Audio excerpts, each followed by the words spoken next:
Om Purnamadaha Purnamidam Purnat Purnamudachyate Purnasya Purnamadaya Purnameva Vasishyate.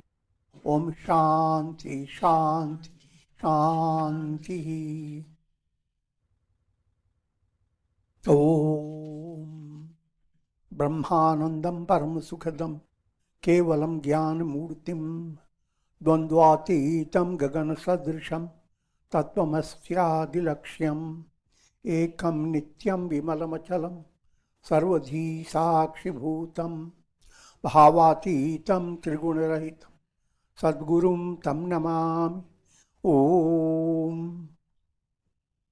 Adorations to Sadguru, who is Brahman, the giver of supreme bliss, embodiment of pure consciousness, one without a second, vast as the ether, infinite, eternal, beyond the three gunas and their modifications, the supreme preceptor. Yoga Vasistha, Upashama Prakarana, section 56 continues. The topic is state of enlightenment, samadhi of a sage. Sage Vasishtha continues to impart this wisdom to Sri Rama. He who sees the self in all, and all in the self, is said to be in the possession of a controlled mind.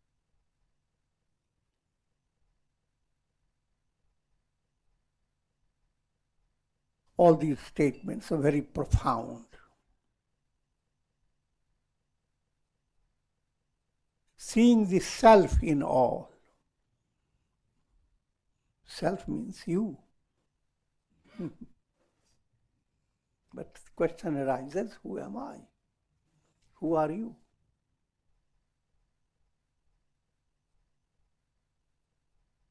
The normal vision in human being, I am the body. A little supernormal, our mind, senses. Then what is your world? This is me, and these things are mine. So many things that you are attached to, so many things that you are related to, you have your. So whenever you think of your world is in the terms of me and mine. And both emanating from sense of ego. None of this is you, actually. For illustration, you are experiencing dream.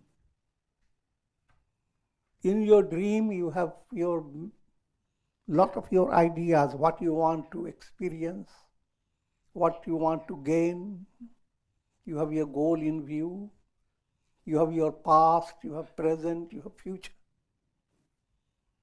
And you have enemies, you have friends, you have adversities, you have prosperities, all happening within your dream.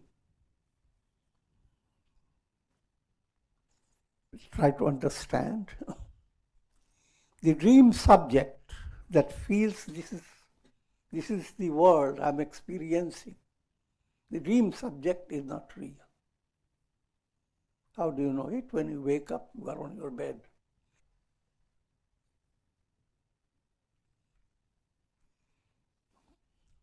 Now, go further. All that came in your dream was you. You were all in your dream. Because self in all. And you wake up, you gulp the all without belching.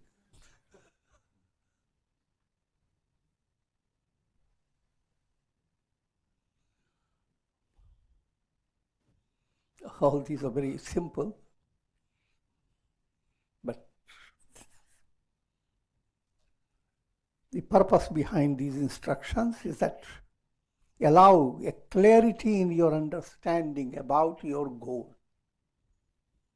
Once the clarity is there, your life will flow with integral yoga. Your action becomes karma yoga. You don't do your activities in order to return from life to life, in order to stay confined to karma. So that subtle vision develops. If that vision develops, your karma is becoming karma yoga. And many changes will occur in your art of performing your activities.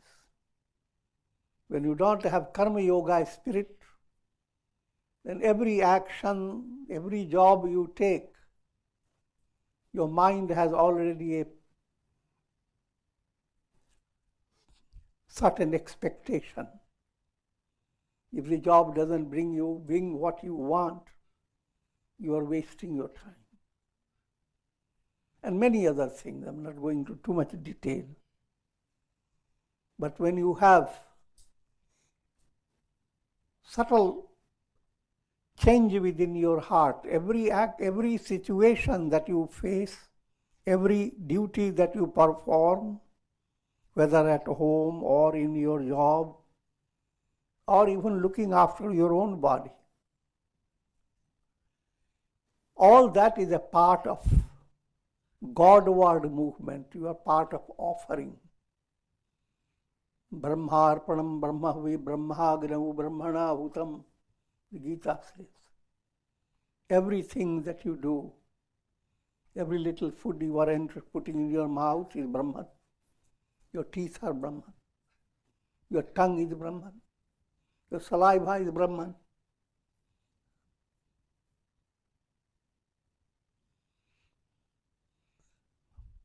So that movement comes in your karma level.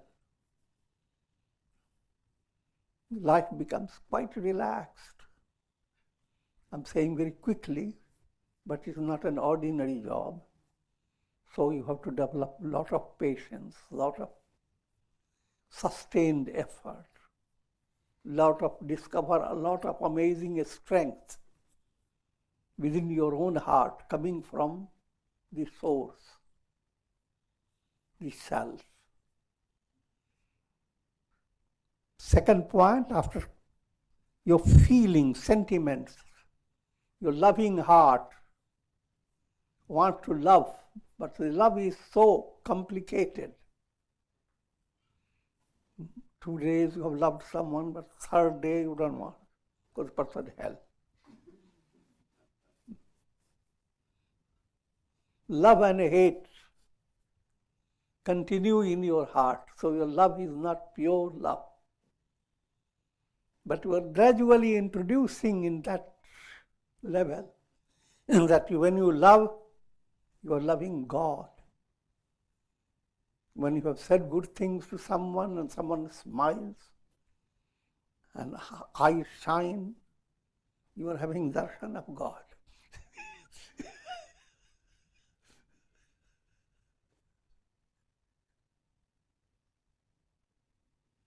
And likewise, through your own personality, you are giving darshan of God to others,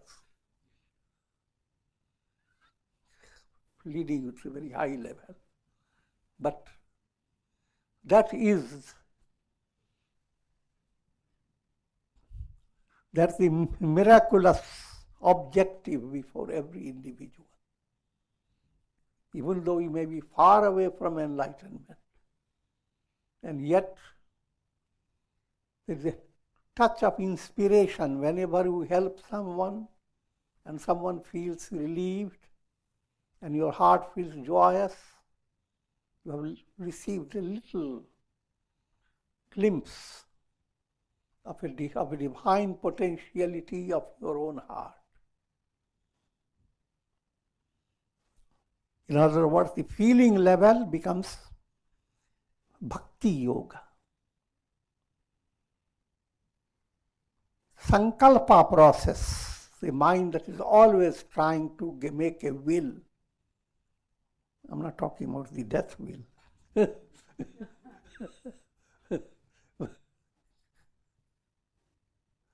In every time you wake up, you have a certain sankalpa in your mind, what you want to accomplish on that day. And in every situation, your mind tries to look for a whole project sustained by will. Now that will should be in tune with God's will. The tuning is not in one step movement, but that process is called Dhyana Yoga. How much can you concentrate, develop one-pointedness in your mind? How much can you maintain the one-pointedness? And how can you lead yourself to samadhi? That's what Makar Sankranti tells you. Makar Sankranti is the end of winter, cold, the beginning of increasing daylight, increasing period of day, Uttarayana, northern process. But all that is allegorical. Allegorical means end of Dakshinayana. Do not let your mind go after worldly goal. As long as the mind is going after worldly goal, you are choosing yatana, adversity after adversity. Because there is not a single worldly goal that will keep you out of worries and anxieties of this world. Not a single goal that can give you absolute satisfaction. So why should you have to waste your time? Already wasted a long time, but shouldn't we stay dull with all the time? So that movement, the movement where you are just confined to life of birth and death, that's Dakshinayana movement, southern path. Southern path ends on Makar Sankranti and northern path begins. So that's a subtle meaning behind that. Northern path, implying you are little deviate and let you know, it begins with Agnir Jyoti Aha Shukla. Agni, Vairagya develops. If you don't have Vairagya, there is a kind of inertia in your personality. You don't have fire. Everything that you get so stuck that there are no other possibilities. Your possibilities in life begin to shut out of you. And it has many implications. But in northern paths, that raga, attachment is sublimated into divine love. So that's called fire. First you are led by fire. Agni Jyoti. Jyoti is in discriminative intellect. Pure intellect that separates real from unreal. It's a process of understanding, also known as Sanamati. Agni Jyoti Aha. Once you are developing Vairagya and Viveka, your life is not a boring process, no matter what happens. It's aha. It's a delightful process. And once that state has been settled, now comes a profounder change in your heart level. Shukla, as if the moon begin to shine in the firmament of your heart. Your heart has captured the sky, but not boring sky. The moon shines. And that shining moon goes on increasing, waxing. That's called Shukla, Shukla Paksha. Agni Jyoti Aha Shukla. Shanamasa Uttarayanam. And 6 months of the northern course of the sun. That means, allegorically, when in Uttarayana what happens, period of the day goes on increasing until by June or something, you get the longest day. But daylight here implies your range of consciousness. Your consciousness goes on expanding. By that, your understanding, this is me, is so restricted by your body, by your limited realities around you, that it seems as if you are living in a prison, in confinement, constantly. But when you allow your mind to experience samadhi, and you capture the divine joy, now you are not living in a prison. You are in your body, but you don't feel confined to the body. The whole world seems before you, and you are as if going to capture all things that are interesting. And from an advanced point of view, going to ascend the steps leading to liberation. Jnana Bhumikas. So that's called Uttarayana movement. The end, revelation of who you are. That's Aham Brahmasmi. He who sees the self in all and all in the self is said to be in the possession of a controlled mind.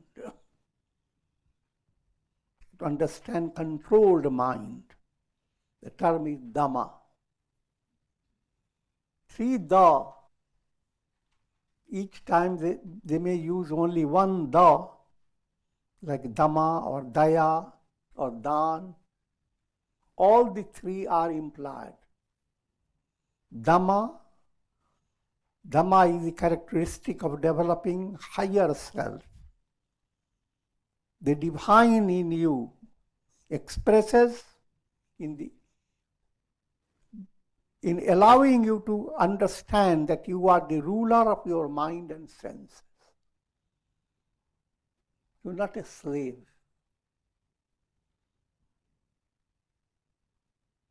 And Dan, in relation to human beings, your human value is highlighted by charity. If you don't have charity in your heart, you are like any animal. Animals have more charity.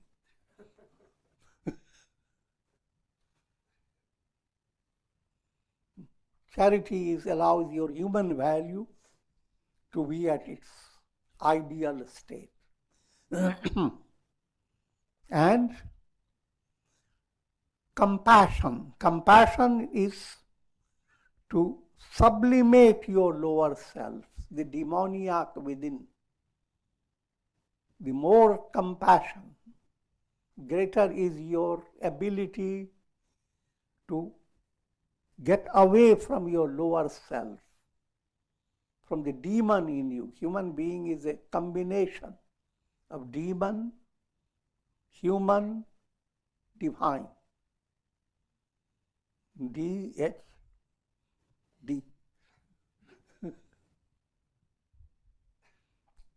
Therefore, in Sanskrit language, the term has become exceedingly important. Dakshina, prasad. There are so many words. The, and respectful way of talking to people, the English language itself, thee, thine. So the term has become a symbol of something exceedingly divya, divine.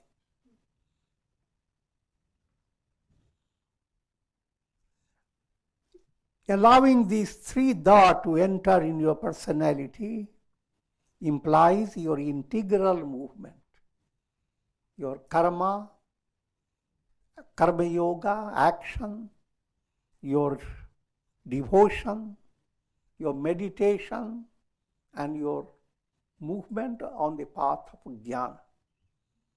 Jnana, dhyana, bhakti, and karma. These four, whether you know it or not, they are always there within you. You can't separate one from the other.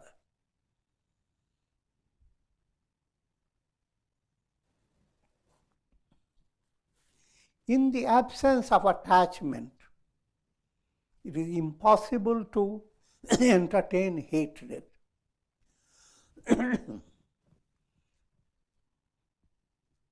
Your highest goal is to be absolutely free of hatred. But as long as you are vulnerable to attachment, as long as you are led to be attached to objects and you hold on to it, you cannot be free from hatred. Attachment and hatred go together in a mathematical way. You have 50% attachment, you will have 50% hatred to counteract it.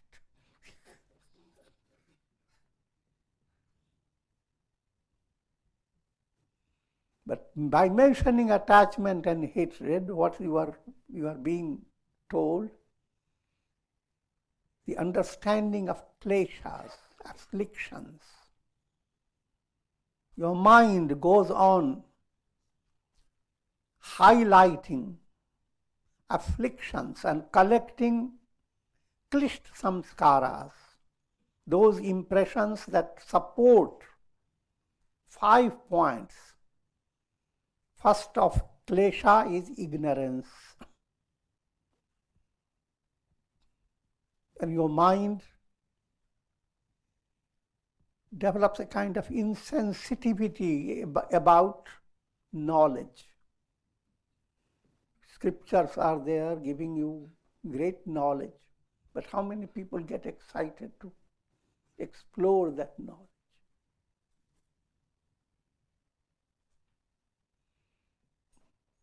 Rather, it becomes a kind of a psychological weakness. Whenever there is a challenge to have revelation of truth, ego-based intellect runs away from it. Truth is being revealed here, let's go far.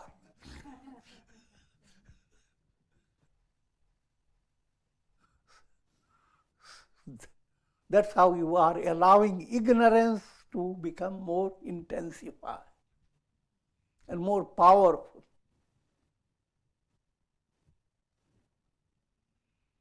Next one, egoism. Ego is perfectly normal. Without ego, you can't exist. But egoism is inflated ego. Your neck is always important, but inflated neck, no.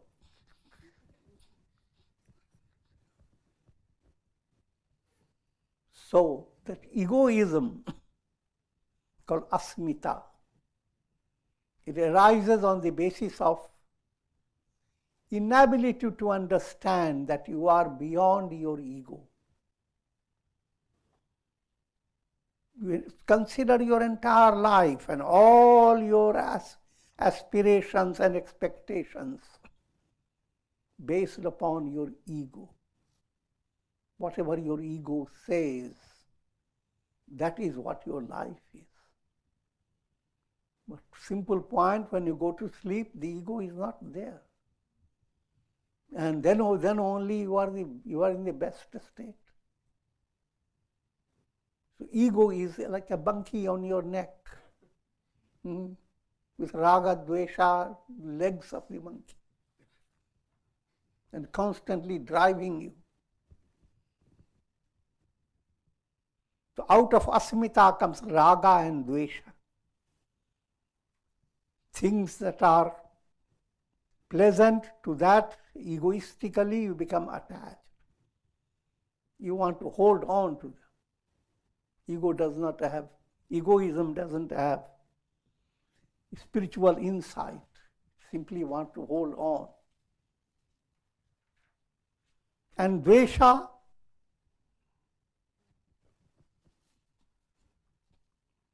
to discard the object that gives you pain. Objects don't give you pleasure or pain, but your mind creates the illusion. And so, a few days you hold on to the illusion, how wonderful this person is, or this object is. But later, how miserable that is. When you have the loving attitude, you want to have the relation forever. But when you don't have that loving attitude, you want to have a different relation. Let this person be forever in hell. And you don't know, when you do that, you are also sending yourself to the hell. Because you have to watch over the person to whom you have given the punishment, that he doesn't run away from it. Ragadvesh samskaras become the basis of your embodiment. They create karmas. Karma brings embodiment. You are embodied. You are constantly experiencing mortality. Instinctive. You move out and something falls on your neck or on your head, and immediately the whole body begins to react. I'm just giving simple, but the idea to understand the mortality is very deep-rooted. Every day people go on holding a fear of losing your life, fear of dying. So all these, avidya, ignorance, egoism, attachment, hatred, and fear of death, these create so much in your mental process. And the impressions of all these go on gathering in your unconscious. Then that unconscious chitta is considered to be dominated by klishta samskaras. These 5 types of samskaras are klishta, impressions of affliction. And when that is the ruling factor, you are dominated by law of karma. Countless souls live led by law of karma. There is nothing other to look for. Karmic world is very precise. Law of karma is mathematical. Nothing can you experience just by chance or by mistake. There is a purpose behind. There is a There is a reason for it. Your karma leads you to experience. It may seem accident, but from higher point of view, there is no accident.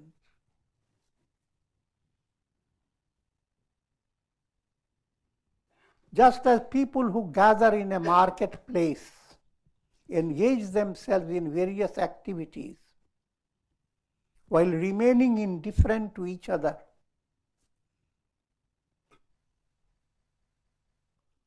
so too a sage beholds this world as a gathering in a marketplace. Try to understand now. First point to understand. The whole world process, every soul is as if in a marketplace. What you are going to buy and what you are going to be attracted to is based on your karma.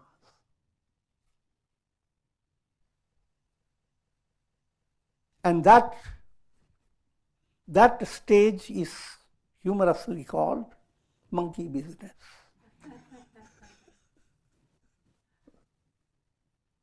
Even the English word market comes from market. Market is monkey.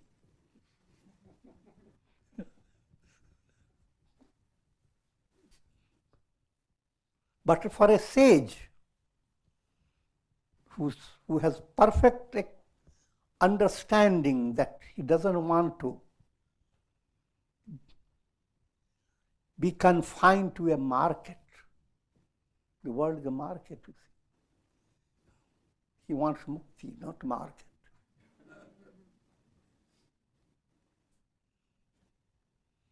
Therefore, he does not develop attachment or hatred towards anyone. No raga dvesha. Things from outside, people or objects may cause pain to you. You try to remedy the pain, but you don't hold on any grudge.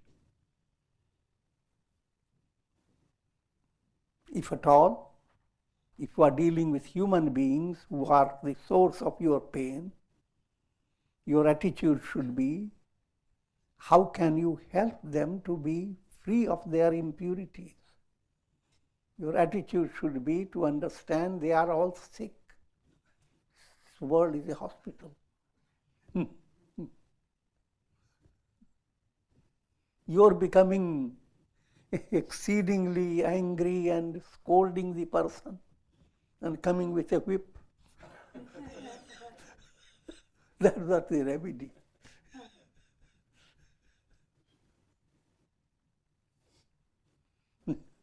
And if you are spiritually sensitive, it is your opportunity to test your love for God. Do you love Him? Do you want to be liberated? Do you want to have infinite joy? Ask yourself. Therefore, pay for it. Don't handle inimical movement by another inimical reaction. Don't fight anger by anger. So, with this understanding, a saintly mind has no interest in holding on to raga, attachment or hatred, but allowing the mind to be calm. When there is attachment and hatred, your mind is constantly swinging. When there is no attachment or hatred, mind is prasanna.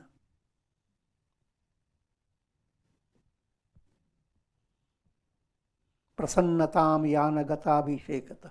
Rama's description. His cheerful countenance remained same when he was told he is going to be banished. Rather, first he is going to be coronated, and that next day he is going to be banished. Both times Rama hears it and it means nothing to him. He is just calm, relaxed. That state is your goal. By saying, you don't start attaining that by the next day.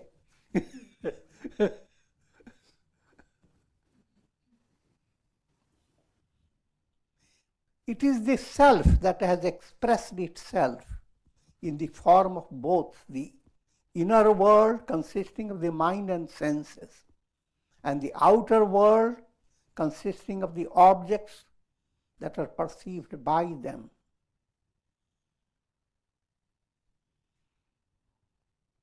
Try to understand inner and outer. It's so important. Mind considers them absolute reality. Certain things are in your refrigerator, certain things are the refrigerators of your neighbors. So the neighbor's problems are outer. Within your own house, it's inner problem. Many things are your private discussions with your family, that's inner. And many things you can expose, that's outer.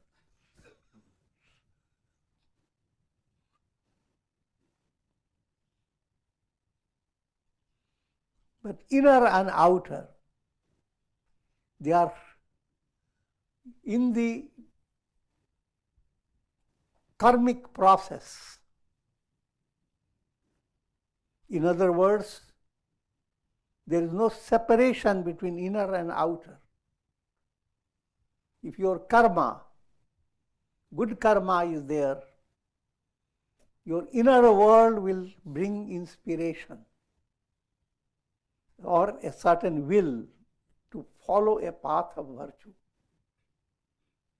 And the outer world, in divine plan, will match up with your aspiration. The outer world is not something mechanical. The outer world is moving by God's will. Every little flower blossoms, behind that is a God's hand.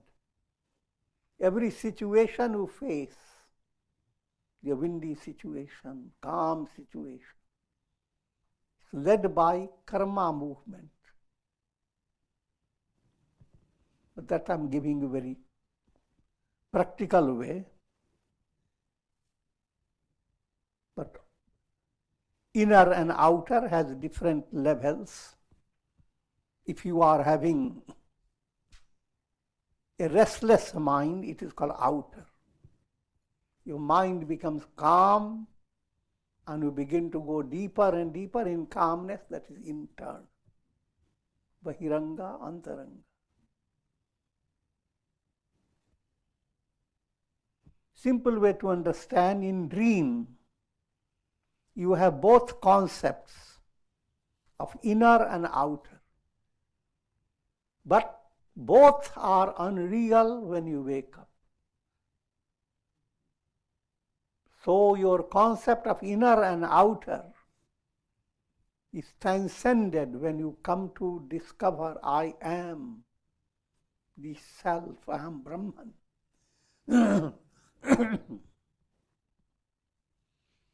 At this stage, let me tell you about the Vedantic explanation. Brahman alone is real.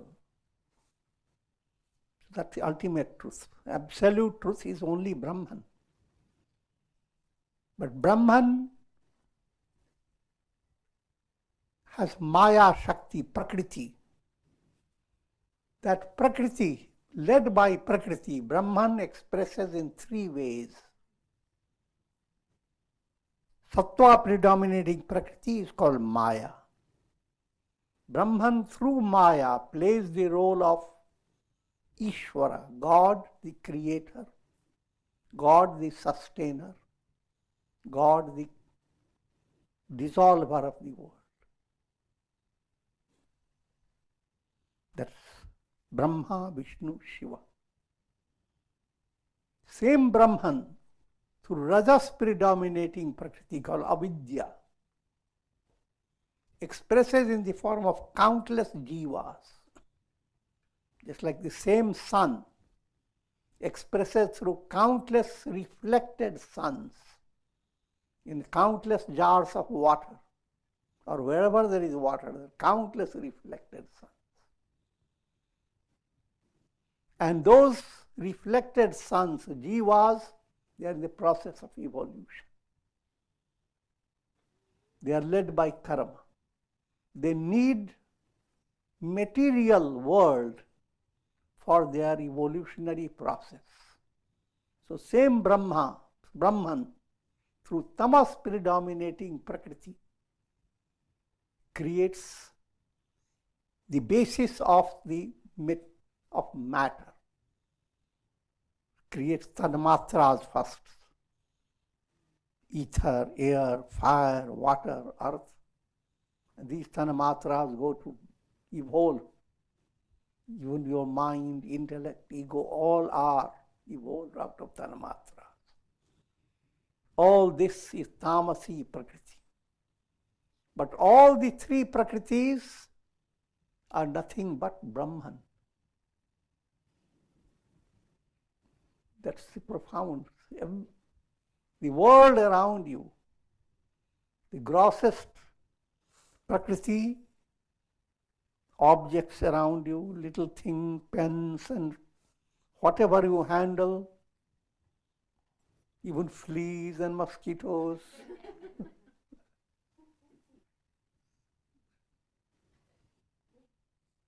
All that you experience in all the three levels, physical level, practical reality, three levels are known as Bhur, Bhuva, Swa. Bhur level means all practical world, where every movement is based on practical reality. But everything that you are touching and knowing is Brahman. Likewise, your feeling level, bhavana level, that is much more bigger than the practical world. Your bhavana world also is same as Brahman. And then the world of your understanding. Understanding level brings another experience. All these experiences are Brahman expressing in different colors. And that Brahman is realized when you go beyond Prakriti, when Maya, magical power of Brahman, does not delude your mind. When the mind is afflicted by egoistic desires, this whole world becomes a source of misery.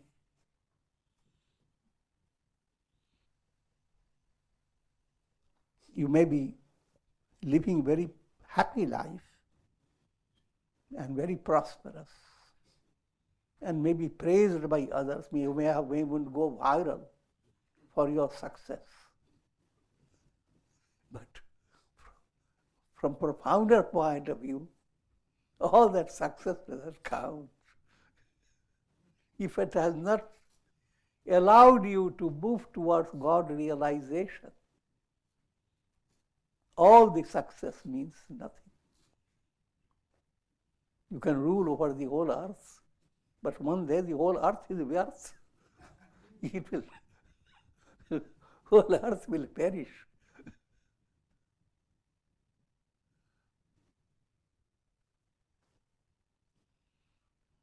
And therefore, the Rajayogic statement, Sarvam Duhukam Vivekina. The mind has vivek, discriminative understanding. The goal is not to stay in a world of time and space. Not to go on imagining this stuff, this in this birth. I didn't have good parents, I want a better parents in the next birth. This birth, I didn't become rich. So I want next time to be most powerful personality in the world.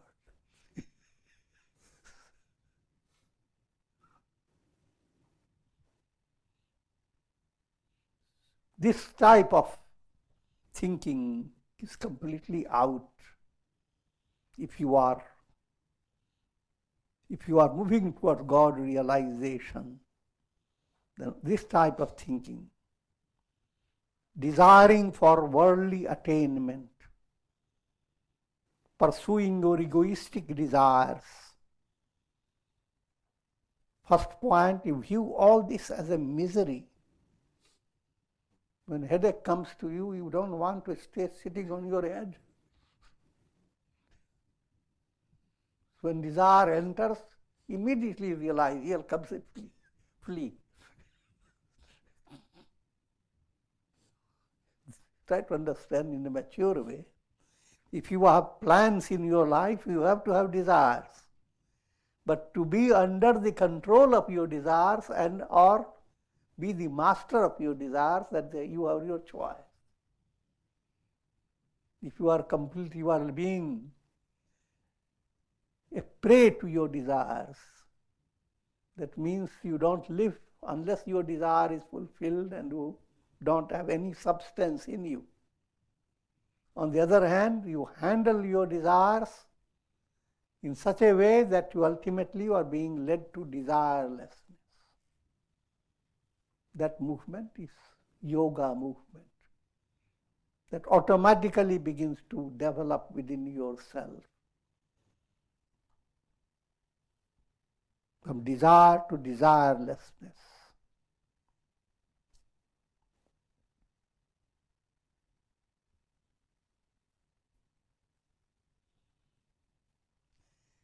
If mind is afflicted by egoistic desires, then the heavens, the earth, the air, the fire, the mountains and the rivers, and all directions become filled with the fires of grief. The whole world becomes generously gives you grief.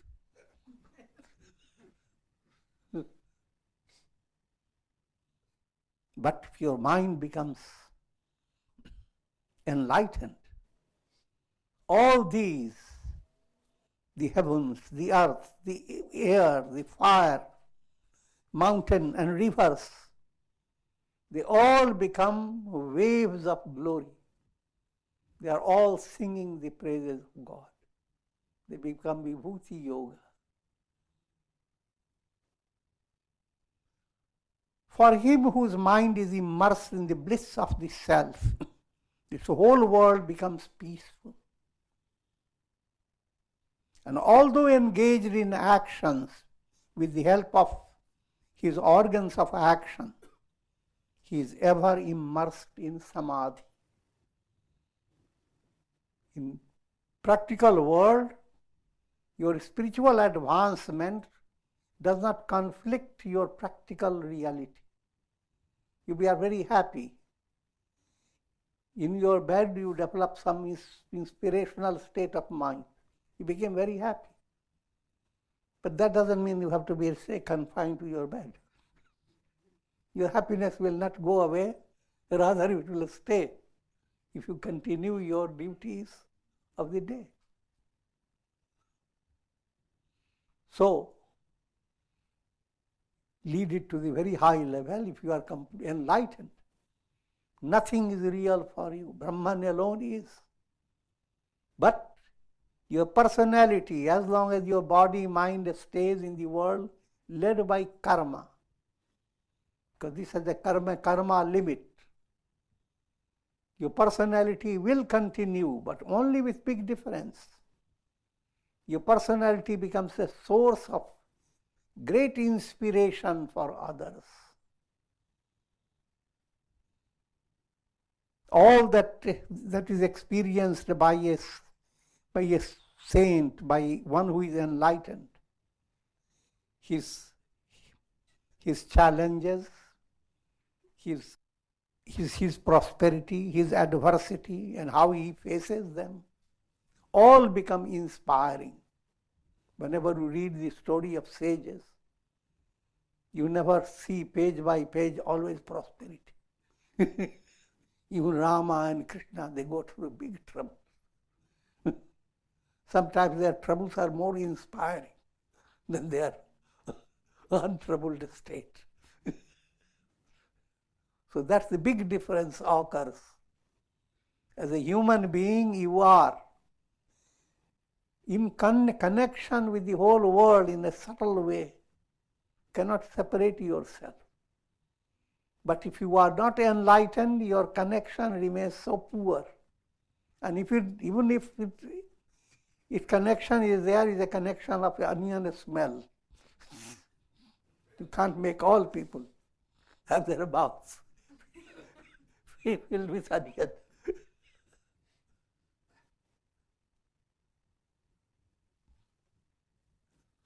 But as you develop a spiritual movement, you become the very spirit of spring. Basantavat loke hide vicharanta. And that automatically happens progressively. Better you are, healthier you are, more peaceful you are, more joyous influence you have given to people around you. Without your knowing, many become inspired by you.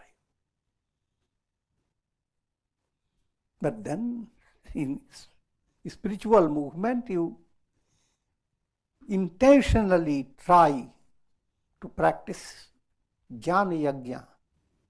Sharing, you grow and help others to grow. Rather, it is instinctively human. If you are really a human being and you have freed yourself from a trouble by taking certain type of medicine or certain asana, pranayam, you immediately tell your friends, share it. So that type of movement is there instinctive in all human beings, sharing.